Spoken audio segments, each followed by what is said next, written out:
Hey guys, thanks for tuning in. Today I'm going to try to repair this awful tint on this BMW.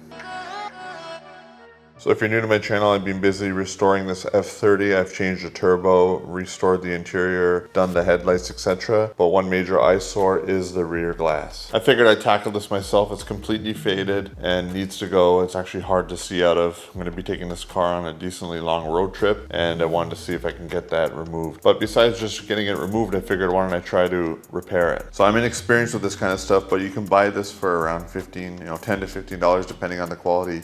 You can buy enough tint to do a few windows on your car. I also picked up their really cheap install kit. But either way, if all I accomplish is being able to remove the tint in preparation for getting it professionally done, I'm okay with that. I picked up a cheap steamer. If we're left with a bunch of residue, I'm gonna use this ammonia. And for stubborn areas, I'll just use some copper Scotch-Brite. I figured this is video worthy. If I'm able to actually tint the window and make it look decent and remove all this on my own, then I wouldn't have spent very much money and it will give you guys confidence to try because I've definitely never done it before. To start with, I'm gonna be popping out this third brake line. All the clips survived that. All right, I laid a towel in place. I'm gonna bring over my steamer, get some heat into the film and see how easily I can remove that. So as you can see, this tint is really bad. It'll just flake instantly as soon as you even touch it. So it's probably the worst case scenario. It's just taking a lot of steam. I'll time lapse through this, but this is about as bad as it gets. But it will come off if you just introduce enough heat.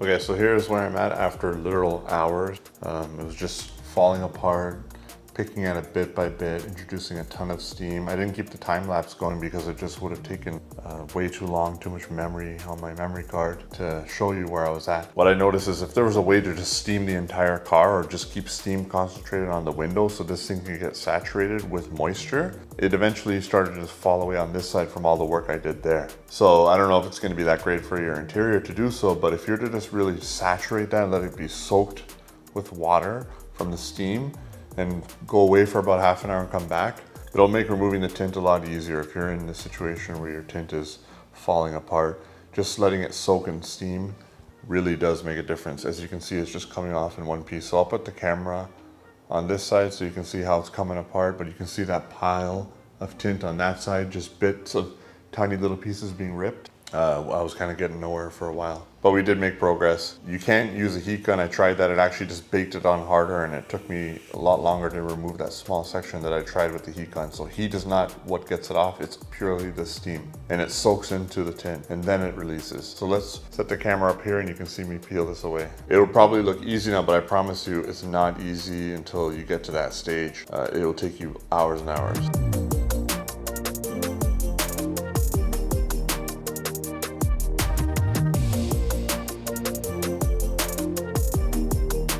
So that's the tint removal process. If you're gonna get anything, just get a cheap steamer and think about saturating the tint as much as possible. Don't fight every square inch as it's barely saturated. Let it get soaked for as long as possible. I wouldn't really recommend closing the doors and letting the car get completely fogged out because that could get all in the interior. I'd keep the doors open, but then just concentrate on keeping that doused in water and steam. Eventually it will soak into the tint and release. You can see in the beginning how hard that was on that side compared to this side. Keep that in mind. So I'm gonna clean this up. A good thing is I don't have a lot of residue. I'm just gonna try some regular all-purpose cleaner to take that out. We'll see. For me, just a dry paper towel is taking up the adhesive that's left on the window. Relatively easily, it's taking some pressure. I don't have much to worry about there. That'll come right off. And using the ammonia, it takes zero effort. It just comes right out. So I'd recommend you get some regular ammonia. It comes crystal clear right away. Okay, so I've thoroughly cleaned the inside of the glass and the outside of the glass. As some added footage in this video, I'm getting a paintless dent repair guy to come out to fix some dings. So I thought it'd be interesting to show you guys the before shot.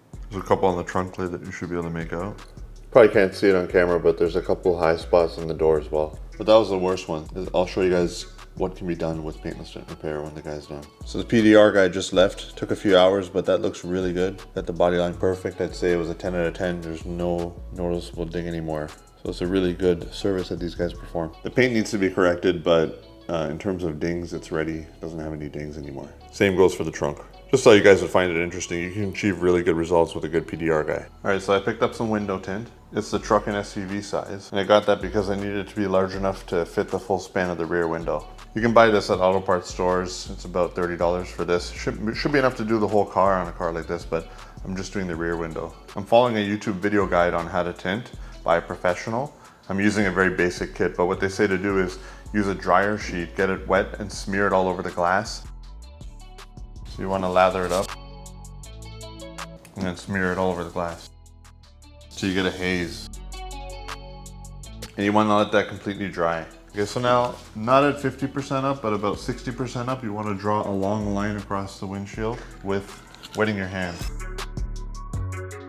just to clear away some of that drier material. This is so you'll have an anchor point for the tint. Everything else will stay loose. Now you want to bring your tint into place and cut it approximately into size. There's two sides to this. So if you were to try to roll the tint this way, it would grip on itself. If you try to roll the tint this way, it will slide. So the slidey part is the film that you'll be peeling off, where the adhesive will be exposed. So just keep that in mind. So you put the tint side down toward the glass. You want to avoid creasing if at all possible.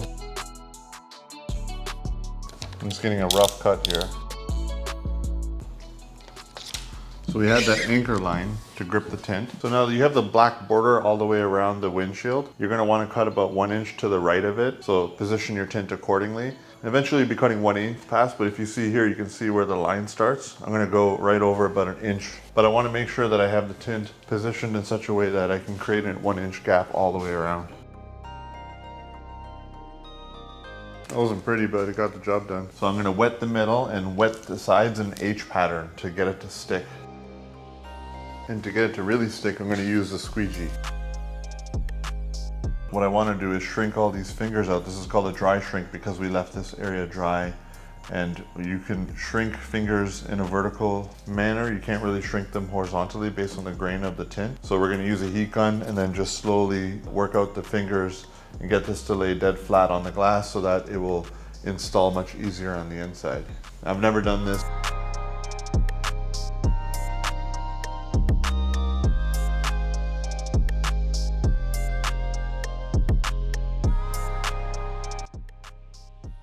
So I tried a couple times and was unsuccessful, but I'm trying a different method now. Another tinter recommended that you use the dryer sheet method, but don't worry about wetting it in an H pattern to hold it in place. Just do a dry shrink all the way around. But the technique is a little bit different. You kind of have to really focus on how you shrink it. You can only shrink top to bottom. Zero shrinking left to right, it won't work. And apparently this is just to give you a tacky surface so it can grip to it. I'm also using another squeegee that I had, and I put some felt tape on it just so that it would glide over the tint a little bit easier. So it's actually easy to tint side windows and whatnot, but back windows require the most skill supposedly. So this would be a complete dry shrink now. It is gripping to the glass with that drier residue. So now the idea is if you try to roll out fingers on the sides here, any bubbles on this side, it's not going to shrink properly. You can only go this way, up and down. These were the original factory edges, so you can only shrink toward top to bottom. So what you want to do is get the middle tacked down and you want to get the sides tacked down. Set them in place as you want them and then expect them not to move. They should lay flat enough that you don't have to manipulate them. So I guess don't focus so much on how many wrinkles will come here. Focus on just tacking the sides, getting the middle to tack around 50% of the way up, 60% of the way up. Doesn't really matter. I know some of you guys watching this will be like, why am I bothering?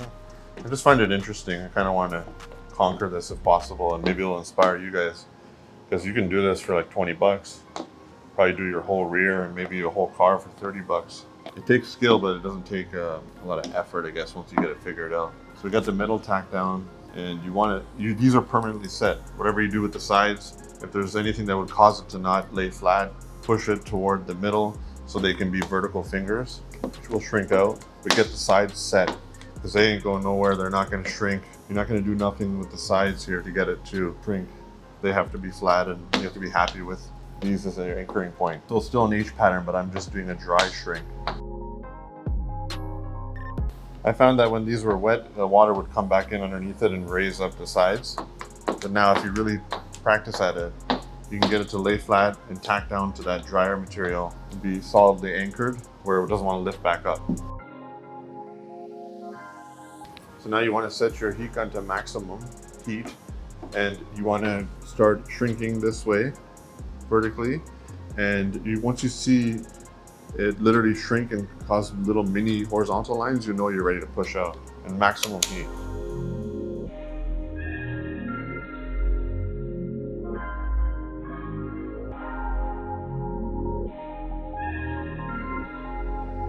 So as you can see, that's fully shrunk to the glass.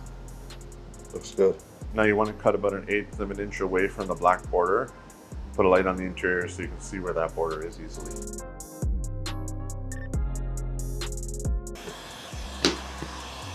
I just tweaked a couple of spots that had fingers in it, but that literally is naturally the shape of the glass now. It's just flat on there. If I were to peel it up and put it back down, it would just lay flat again. It wouldn't curl because it's the exact shape of the window. I figured it couldn't hurt. I let it rest for about 20 minutes. Came back to see if anything else was trying to lift up, and I just tweaked slightly. I saw a couple spots where it was horizontal this way. I pushed them into a vertical line so that it could shrink this way. Okay, so in preparation, I'm gonna lift this up, wet underneath it, so that when I'm squeegeeing from the inside, it's going to glide easily. So wet underneath it, and then I'm gonna peel the liner and wet on top of it, and then wet the inside window.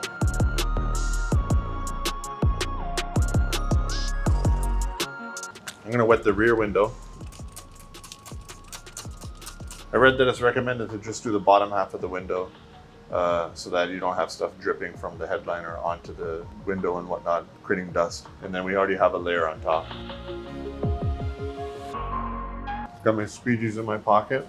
This will be the fun part. You'll just have to see me do it through the windshield, but I'm gonna carry that on my arms, kind of like a Frankenstein effect, and then put it onto the window.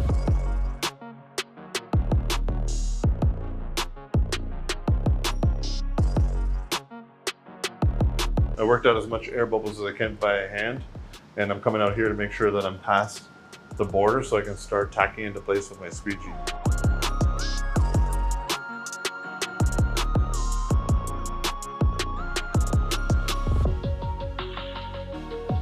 One of the last steps I took was wrapping a towel around my tool to get in around all the creases to absorb water. Otherwise, where the dot matrix is, water would just seep back in and kind of create a finger here. Eventually that will evaporate out and it would bond permanently anyway, but just last step that was required.